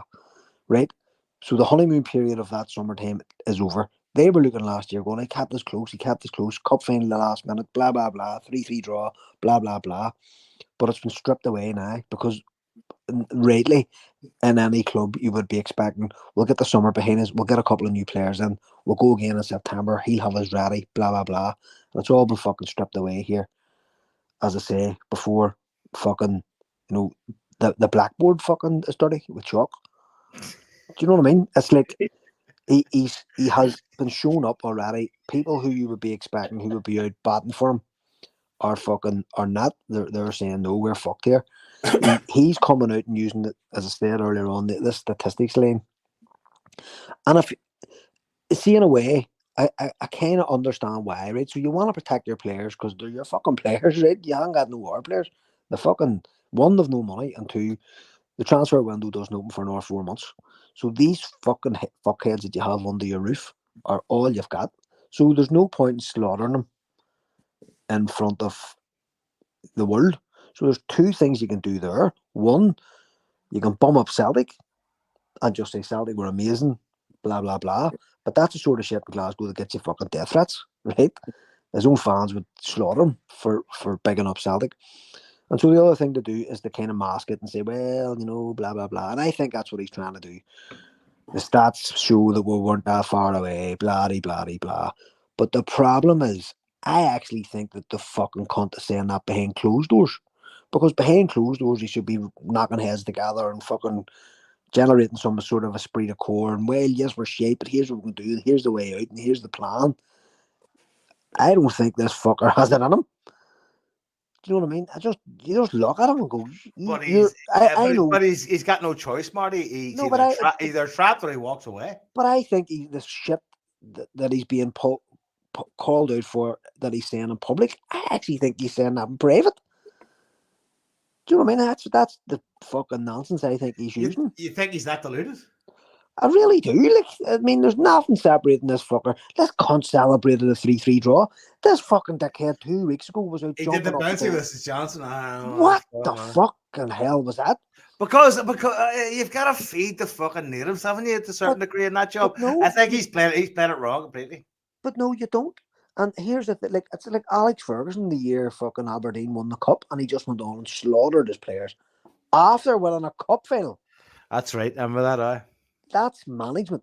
It's like it's Brendan Rodgers last year going, I'm not spending any fucking money. Don't be giving me any dickheads. I don't want them. And see all these other fuckers, get them out. That's your job.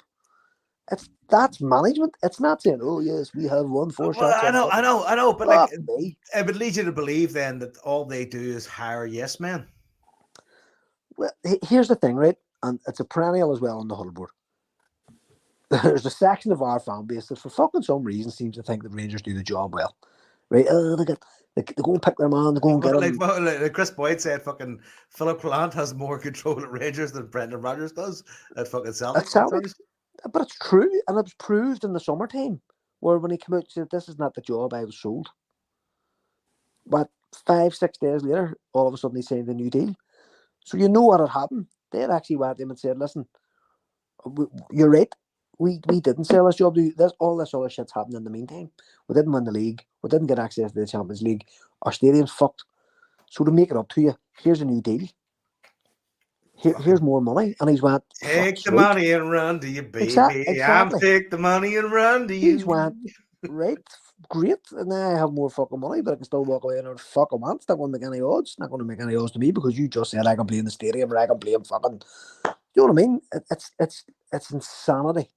Absolute insanity. I think for me the biggest thing, right, for them with the manager is he's came to that game on Sunday and played exactly the same way, right? There's nothing with Tav, just plays him there.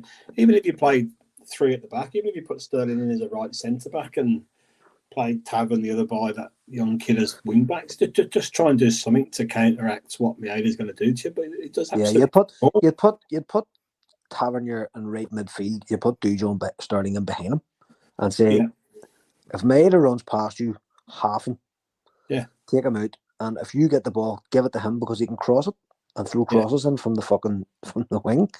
I mean, he's tactically he doesn't have any tactics, and that's what I'm coming to, Marty. So, I mean, there's no, and even all their fans are saying there's no identity, there's no style of play, there's nothing where you're going to say, right, we can see what he's trying to do here, what he's trying to play. I mean, the zip out of them whatsoever. And the Ross County is a complete outliner here in terms of score and even the performance. Ross County were just fucking awful. Give half the goals away. But so, forget about catching up with us or trying to clawing it back on us.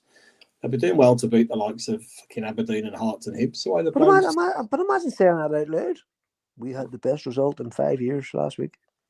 And the thing was, this was a team who couldn't beat Spartans. He said, don't forget last week the best result in the going like, this cunt is trying to jump the shark and he just can't reach it. Like I remember in the Kenny Dalglish year and the John Barge year, we were knocking fucking 8 goals past teams, and it didn't count for a hill of fucking beans. Yeah, can I just say to you, mate? So. The sexist in the chat says Philip Clement is an absolute fucking dick. Let's face it, charisma of an oil-soaked blue roll after cleaning the fryer. Brilliant. But this is my point, right? he's all they've got now, and everybody can see he's been found out. And at the end of the season, the Huns weren't saying that. The Huns were saying, "No, we'll back Clement. But they're in He a get it right." It's a cul-de-sac now, though. And again, going back to what I was saying, there is this strata of Celtic fans who think the Huns do things right. So they're like, they identified Clement and they went for him and they made sure they got him. I know. But they did the fucking same with Van Bronckhorst and they did the fucking same with Beale. Do you know what I mean? They went out and got the man. He was the only one they wanted and blah, blah, blah. And again, that's the fucking stick that the Huns board can beat the fans with going, you all wanted Clement. But we went and got him for you. But here's the thing, right? See, people think like that, Marty, right? They think about Celtic and Rangers almost on like a political title race contest, as in Democratic, Republican, or fucking, you know, whatever, right or left. The thing about that sort of thing is like these two only do things that affect each other. That's not true anymore.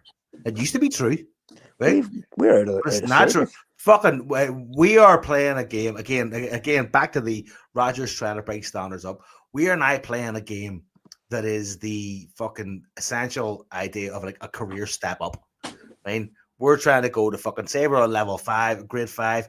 We're going to fucking Joe, 6. as I said at the start, we're on our group chat when the fucking team went into the group chat and we all looked at the bench.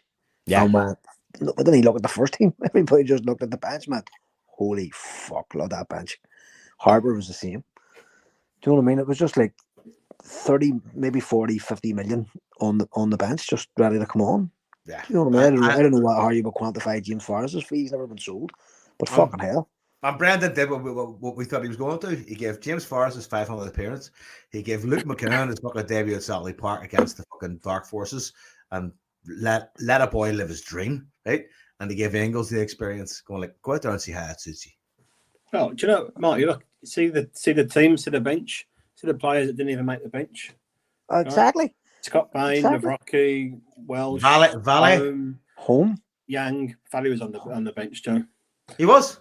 Yeah, Yang. I mean, you know, these are players that have walked into their team. 100% big time. You know, Home didn't even make the Champions League squad.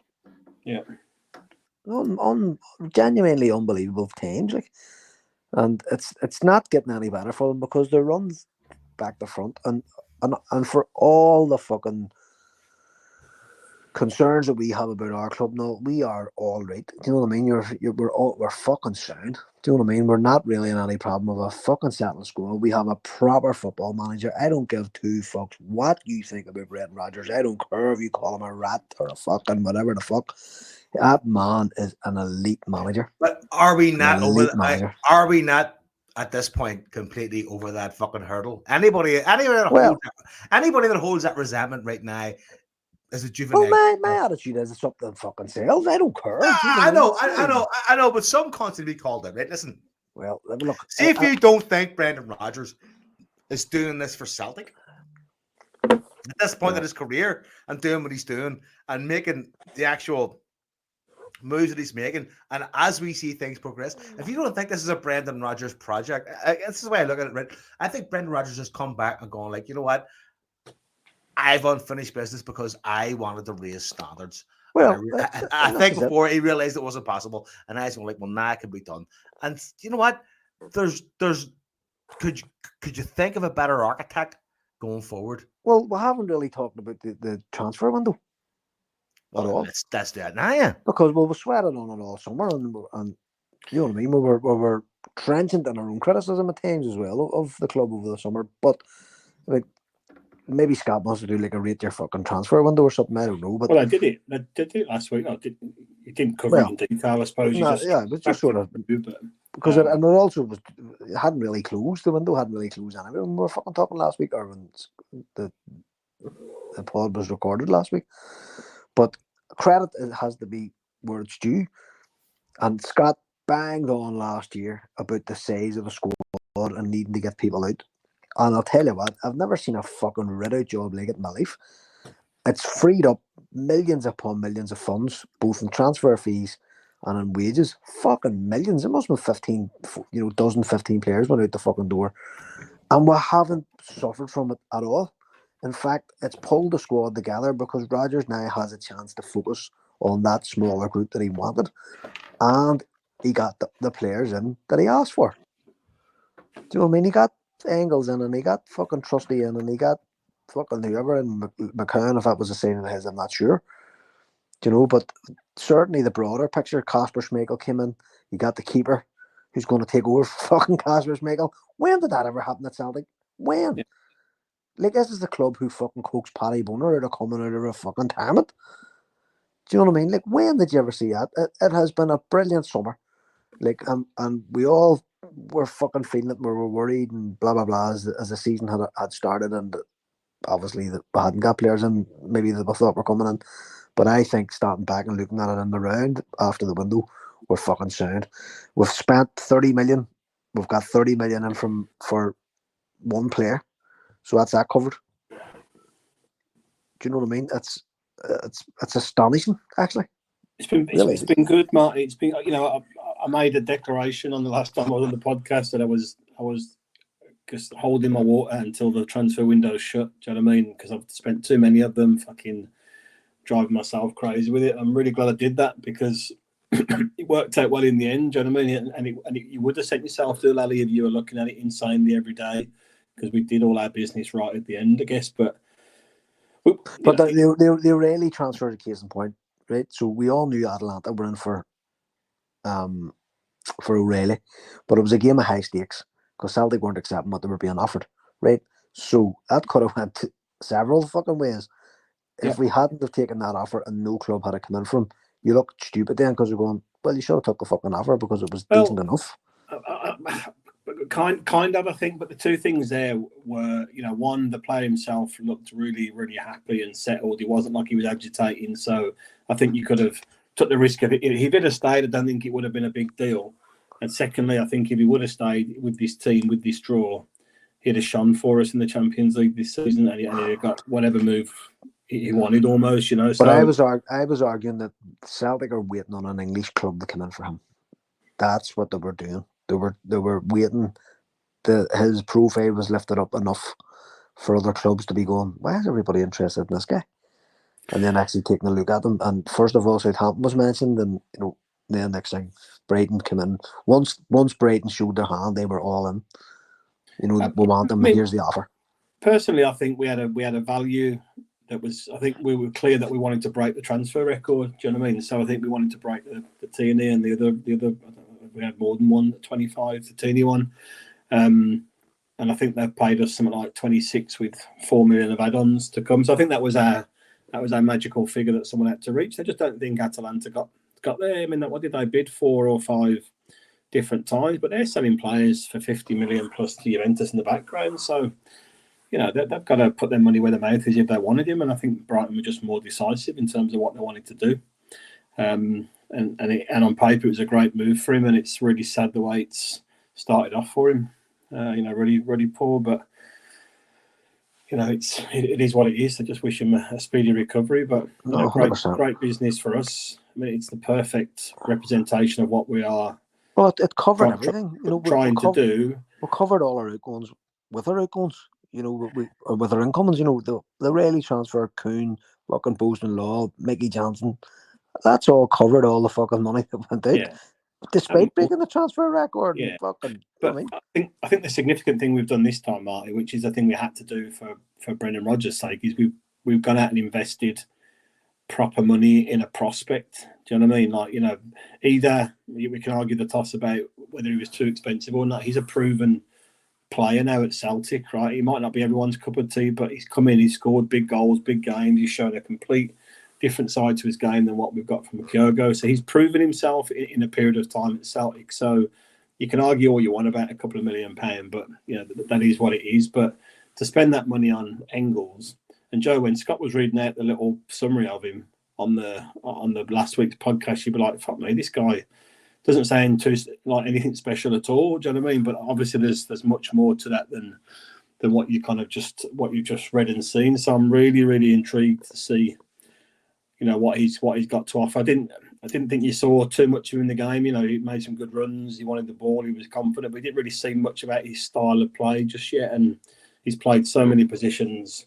I'm really curious to see what he's got to offer. But for us to pay, transfer record on a kid with less than 100 games or less than 50 games, maybe at 20 years old. That's a big step forward for us. What worries me is that Clement rates him. Yeah, no, good point. but it's that whole thing, isn't it? It's like sell one for 30 and then buy 3 at 10, or buy, which is what I was saying the whole summer. Like I was saying that if we have 100 million in the bank, so you spent 50, you've still got fucking 50 million in the bank. Knock yourself out. You know what I mean? Listen, I mean, let's not look past Bernardo at the weekend. He was fucking fantastic. Bernardo was outstanding, and I'll tell you what. Now he had that one slip, that probably at a different level, that may have been punished a bit more heavily, and again, that again is where Rodgers can take the opportunity to sit constantly and go, don't do that again. Don't do that in Europe. Learn from this. We're longer fucking studs. Whatever you need to do to make sure you don't go down your hole again. But he's a hardy cunt. That's one part of his game I hadn't really noticed before. Maybe just because he hasn't had as much game time as some of the other players. But the Huns were bouncing off him. He was knocking his shoulder in left, right, and centre, and he's a queer. He's a tough guy. From what for a skinny looking cunt, he looks he's sort of rangy, isn't he? Like he's got big long legs and short fucking socks that make him look even more rangy. But I'll tell you what, he was fucking. There was no quarter given whatsoever. You know what? He was taking a corner at the weekend, right? And I was like, is he wearing shin guards? I don't know. He's wearing shin guards. Such that. He's wearing them joggers, so then we fucking want to slip onto your fucking ankle. It's you know what I mean, and it's like he's only really like it's a good thing, right? So I know we're talking about breaking the transfer records, and that's been done before. But like, think about it this way: when Edward came in, he was a sub. You know what I mean? And when Kyogo first came in, he was a fucking sub too. You took him a wee while to get onto the pitch as well. Bernardo is here for a year. Carter Vickers was here for a year. Jota were here for a year. It's actually a fucking smart way of doing things. Let people settle in. Like we were just sitting talking about fucking loads of things at half time or whatever before the match or after the match on Sunday. It was actually my cousin mentioned Kuhn's teeth. And the fact his teeth were fucked last year really made him lose weight. He hadn't got energy to play football and stuff. He got it sorted and he came back. But there would be constantly saying in our thing, I get him the fuck, he was shit. And you're going, no, let him have his first year and bet him in, and then see how it comes. And fuck me, from the word go pre-season, he's been like a man possessed. It's as if he's trying to make up for the football that he lost last year. Yeah. Do you know what I mean? And it's like sometimes we need a bit of patience. And I've said it before, Matt O'Reilly was the fucking same. He started off dead on, and then he had a huge dip in form, and he broke our transfer record. So sometimes I think Celtic fans shouldn't. I always try and preach this, but you shouldn't be focused on the politics of the last game. Yeah, you always look for trends and always look to see what's Rodgers trying to do, and after 10 games, is it fucking working? And generally, it is. You know what I mean? Now, Europe will tell the tale this year if he learns from some of his past mistakes. But this is it. The landscape's night and day in it to last summer. We're in such a different position from last year to this year. The draws come out a lucky bag for us, man, for the Champions League. Yeah. Totally. Honestly, you could really fucking hungry for more. I was in the pub watching the draw, and you're like that, right? Pot one. Who do we want? Dortmund, Inter, or who we got at home? Leipzig. Give us one of them teams, and then the fucking two of them come straight out. You're like, fuck, that's good, man. That's good. And then the pot two. It's like it's Villa's probably the toughest fixture, But what you're hoping for is comparison to pots. But that's later on, Liam. Yeah, Like what they were saying was some of the fucking nerds that were doing the AI, like modelling out how this all works, and they were saying, look, 9 points is generally going to take you through. It's going to take any team who's on 9 points. We can get that. Well, Martin O'Neill's team got it. Mm. Do you know what I mean? Martin O'Neill's team got 9 points. They got that playing against like Porto and Juventus and big teams. But right. See our 4 home games, Joe. We've got every chance of getting between 7 and 10 points in those games. Really have, man. You definitely think so. You think so? Yeah. If you even draw one away game. Yeah. Okay. But it is about learning. So if you think about it this way, we got absolutely fucking trolleyed with and Celtic teams that had the likes of Dembele and like really, really good players and Edward and stuff. So it is genuinely about learning and going, don't do this again. You know, change, tweak things, or don't just go in and do the fucking same thing all over again, because it's fucking soul destroying, frankly. But this year, like Rodgers, if it was me, I'd be up to the board with the fixers and going, there you go. If I have the players, I can do this. And our coefficient can improve, and we can be in this position every year as champions of Scotland. We can do it. So look. It's got to be the year, Marty. It's got to be the year. Like, if we don't get to at least the playoffs this year, then you got to wonder how we'll ever do. Liam, I'm not kidding you. We haven't won a home game in 10 years, or whatever the fuck it is, 11 years or something. Or we hadn't won a home game in 10 years, 11 years. See if we got 2 or 3 home games, that's progress. If we 2 or 3 wins and you get 9 points, absolute progress. I'll be delighted. Yeah, I'm not expecting us to storm into the fucking semi-finals of the Champions League, but fuck me, we can give a better impression of our fucking selves than we have this last whatever many years, decades. You know what? See if we can get 8 games right. Do well at home, get the snatch a result or 2 away from home. Even if you got a playoff against a big team, which we haven't got much of a chance against, right? That'd be fucking. The stadium will be fucking bouncing off the floor. And then see, there was a caller last week on Clade on that exact same point. And they were trying to sort of goad him. They were trying to fucking make it easier. And basically, you never got a kind of, a stunning, like a Real Madrid type draw. And the fellow was going, no, we'll get that when we get through to the last 16. Yeah. And Gordon Duncan was trying to make a counter. And when he came back on, he says, no, I'm serious. We can get through this group. We can get out of this. And we can do it in the knockout stages. I'm for real. That's kind of beautiful as well. Is the fact that even if you get to the playoffs, right, there's a massive, massive game there in the new year, right? And even if you get the last 16 again, it's almost the same thing. I mean, it's a massive playoff game. It's 2 to 3 million pound for a win. So again, if you get 3 fucking wins, if you get 9 points, that pays for Alameda. Do you know what I mean? It's like it's where you wanna be. So if you're gonna fucking be there, Peter Lowell, make the fucking most of it and try your best. It is very much a seize the moment fucking season, like totally. And up front, our team, I don't give a fuck what you say or what anyone says. Our team up front is comparable with fucking anybody. Now, I'm not talking about fucking his junior and these galactical type of people. I'm talking about the ability to create chances and players who have the ability to fucking really shine on the top stage. We've got that. So it's all about keeping it tight at the back and not giving anything away stupidly or making mistakes, or as Rangers were doing the weekend, constantly giving the ball to us to punish them with. It's that sort of shit that can be worked on. Kyogo, like, look at the preseason. Now, it is only preseason, so it's obviously comes with an enormous dollop of setting yourself down, dickhead. But do you know what I mean? It just shows you that the abilities are, and that hopefully the mentalities are. They're not afraid of these teams. That's another point, Liam. Like, if you're getting the likes of, like, you look at some of the other groups and you're like, holy fuck. Oh yeah, PSG. Like, there's one group of Barcelona and Real Madrid in it, the two of them. Fuck the hell, do you know what I mean? And it's that mentality. It's like, oh, you just can do this. And again, continue with the mirth of the show. They got a harder draw than us in the Europa League than we got in the Champions League. I'm just coming back to draw more fucking moisture from their eyes. Have we lost that long? Yeah, that's true. But fucking even if he doesn't get fired, fair play to him. There's two of those Spurs mates again. Fuck, have a banana. Maybe it's because I'm a Londoner. And also, our first fixture, Bratislava at home again. You can't ask for better than that. Do you know what I mean? I'll tell you what, Liam. I watched that. My mate, the Bratislava match was on. He watched the whole match. I've been starting to watch the new Champions League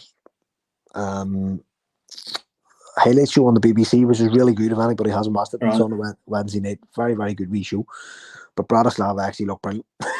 Right, okay, right. And my mate had texted me, like, that fucking Bratislava, some crowd now. I went, oh, what's it tonight to see? And I was going, fuck, he's right. And then he says, I bet we draw them. And so we did. And he, fuck, as he's laughing, he's saying, here. Are these one of these Eastern European teams that have name Brazilians? They're just very tidy. They were just a really good wee team. They weren't doing bicycle kicks or any fucking shit like that, but they were just a fucking good wee team.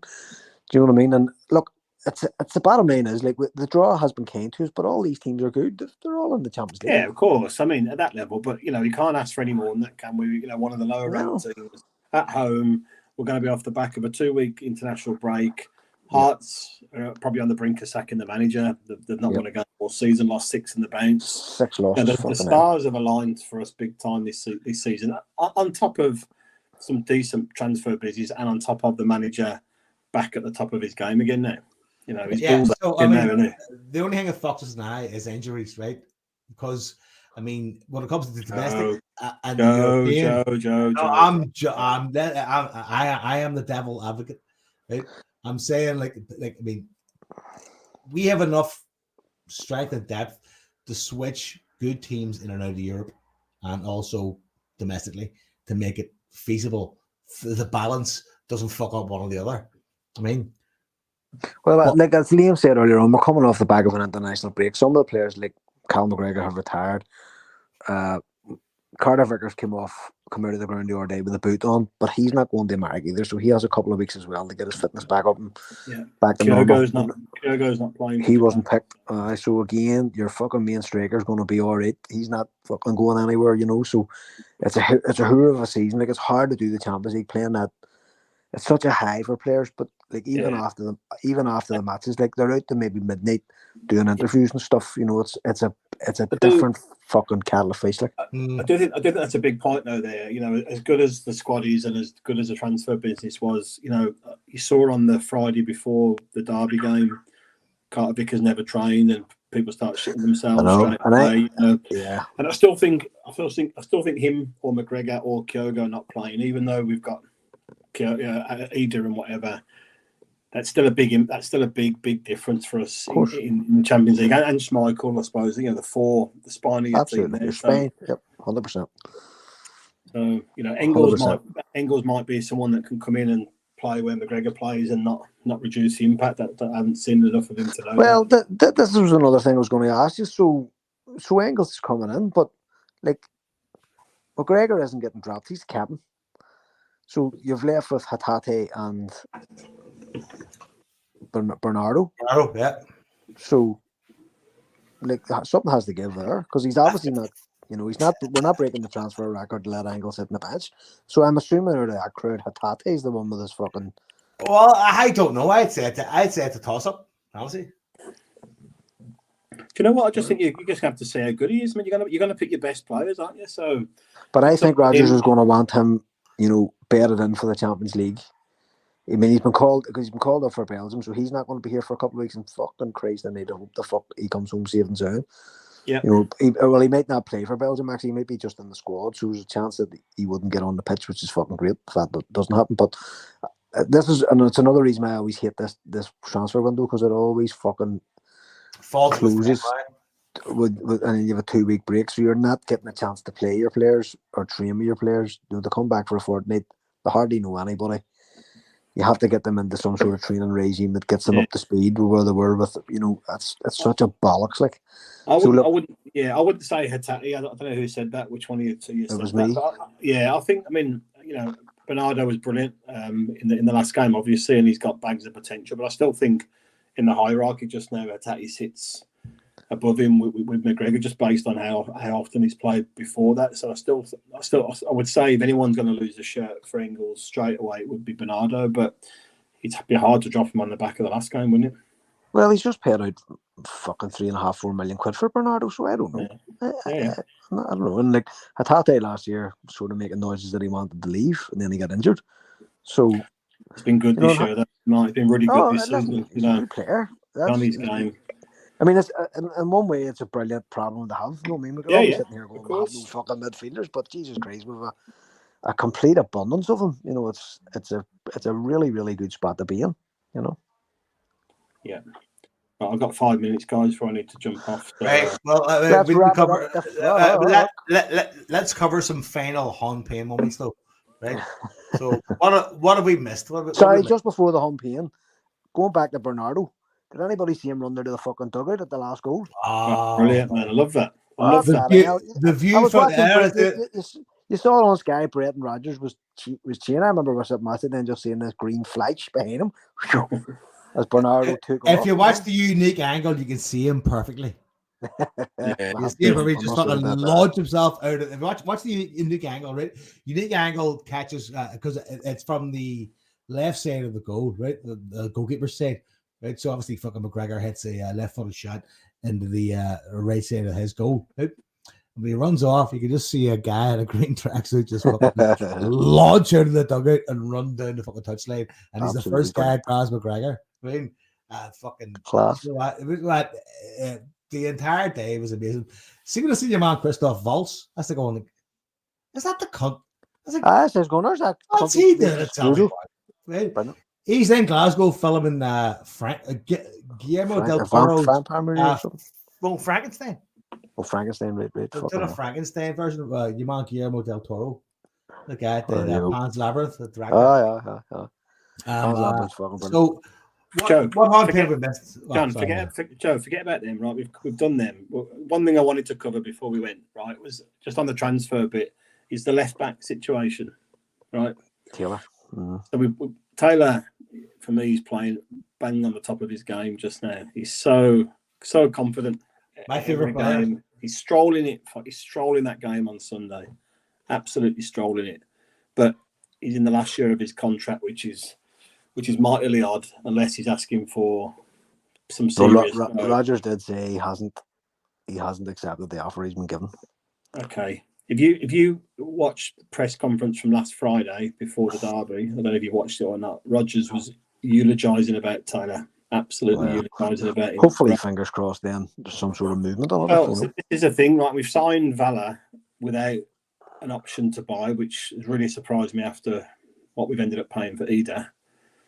So, and then obviously there's this rumour going around about potentially Tierney, Robertson. You know, and it could be nonsense, but it's quite a peculiar situation, isn't it? You know, worst case we could be left with no left backs at the end of the season, or there could be something, you know, some actual forward planning being done for once, and some possible big name coming.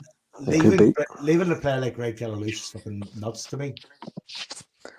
Well, but he might want to be let loose. You know what I mean? He might want to. Do you know what? What's happening? I don't know if he's a Premier League player. But here's the thing, Joe. Right? Well, here's the championship. His energy and his drive and his ability, no problem. But here's the thing: Tierney's a fucking Premier League player, and Robertson's as a Premier League player, and they both came through at Celtic. So, you know, Greg Taylor didn't come through at Celtic, but he's been a mainstay of the team, very experienced now. You just don't know, and he could have a Champions League campaign beyond all Champions League campaigns, and left back as a cunt of a position to fill. Aye. Persistently, like how many years in Celtic? We never had a fucking left back until Izagiri turned up. It's the fucking unicorn of football positions, isn't it? Like it really is. So you know, I'm sure he's not short of offers. Telling you now. I just think he's playing so well just now. He's so confident. He's on his game.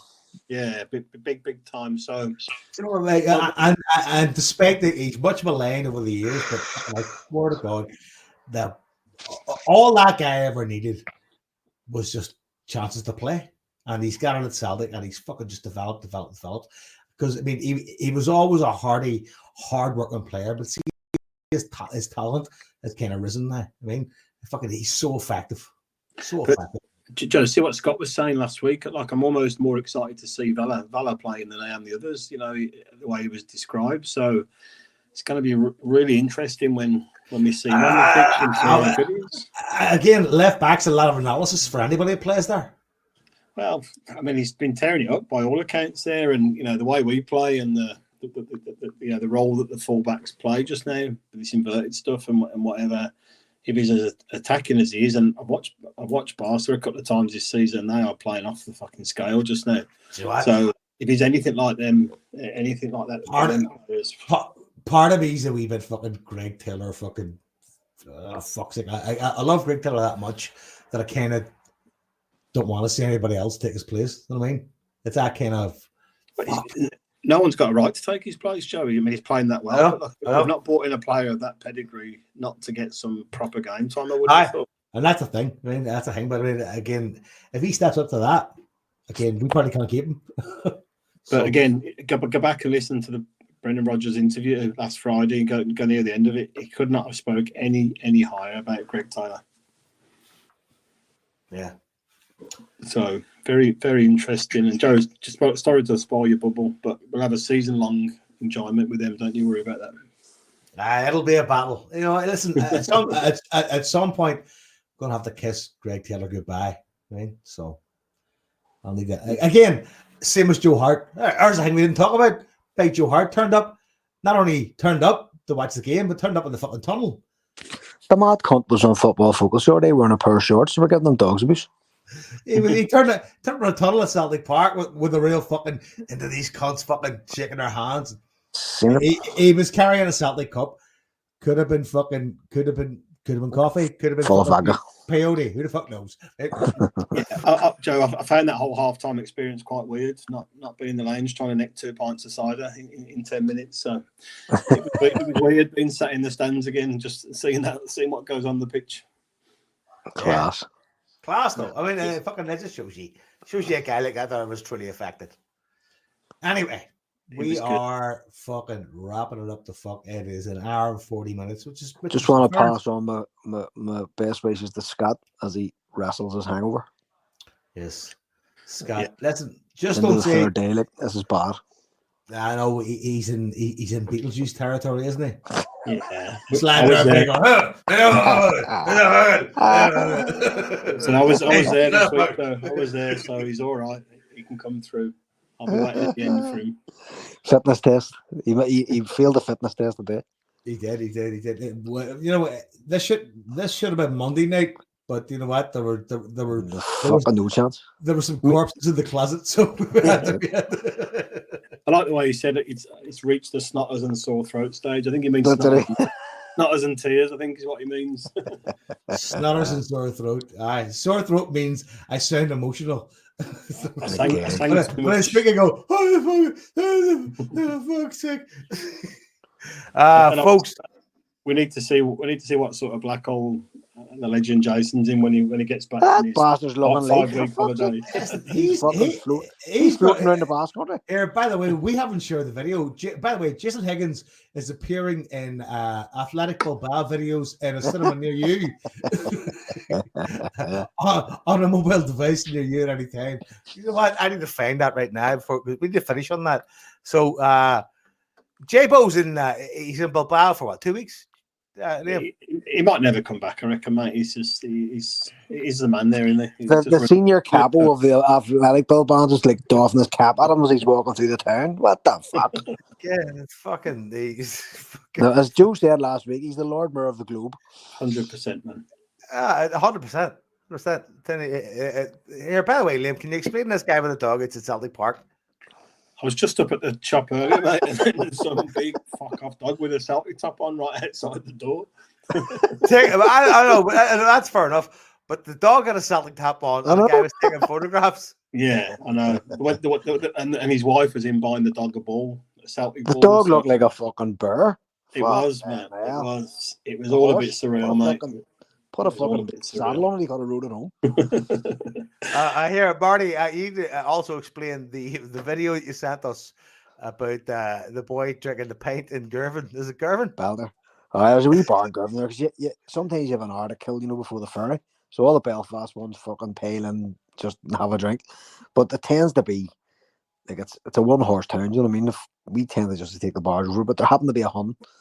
I know an elderly Hun sitting in the fucking bar, so the boys bought him a drink, but they didn't realise that they'd taken the till roll and written Hun tears on it and stuck it to the pint. So he was drinking away at the fucking pint, and you could see the front of it says Hun tears. Was that man called Bruce McKernan, for fuck's sake, from Andy's time, give it maniac.